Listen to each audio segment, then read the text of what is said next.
వర్షాల కోసం ఎదురు చూస్తున్న కోస్తా రాయలసీమ రైతులకు వాతావరణ శాఖ శుభవార్త తెలిపింది. ఈ నెల ఎల్లుండి నుంచి ఏపీ వర్షాలు పెరగనున్నాయి. అయితే 18వ తేదీ నుంచి 3 రోజుల పాటు విస్తారంగా అక్కడక్కడ భారీగా వర్షాలు కురుస్తాయని వాతావరణ శాఖ నిపుణులు అంచనా వేస్తున్నారు. గడిచిన 2 వారాలు మధ్య ఉత్తర భారతాల్లో చురుగ్గా ఉన్న రుతుపవనాలు రానున్న 2-3 రోజుల్లో దక్షిణాదిలో బలపడనున్నాయి.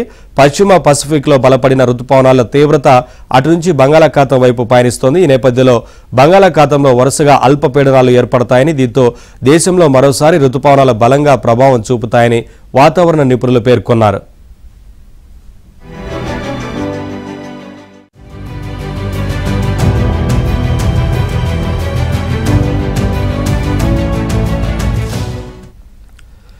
ఆదివారం రాత్రి ఉత్తర బంగాళాఖాతంలో ఏర్పడిన అల్పపీడనం సోమవారం బంగ్లాదేశ్ వైపు వెళ్లే క్రమంలో బలపడి వాయుగుండంగా మారింది. ప్రస్తుతం కోల్కతాకు ఈశాన్యంగా 70 కిలోమీటర్ల దూరంలో వాయుగుండం ఉంది.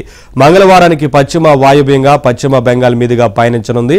మరోవైపు మధ్యప్రదేశ్, దానికి ఆనుకుని రాజస్థాన్లో ఏర్పడిన అల్పపీడనం సోమవారం నాటికి తీవ్ర అల్పపీడనంగా మారింది. ఈ రెండింటి ప్రభావంతో రుతుపవన ద్రోణి ఉత్తర భారతం వైపు పయనించడంతో మధ్య, తూర్పు, వాయవ్య భారతాల్లో భారీ నుంచి అతి భారీగా అక్కడక్కడ కుంభవృష్టిగా వర్షాలు కురుస్తున్నాయి.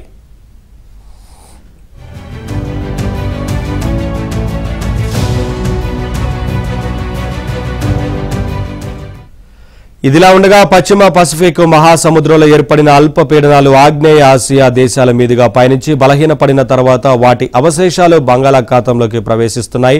వచ్చే వారంలో అటువంటి అవశేషం ఒకటి బలపడి 17వ తేదీ తర్వాత నైరుతి బంగాళాఖాతంలో అల్పపీడనం ఏర్పడే అవకాశం ఉంది. దీనికి తోడు తూర్పు, పడమర ద్రోణి ఒకటి విస్తరించనుంది.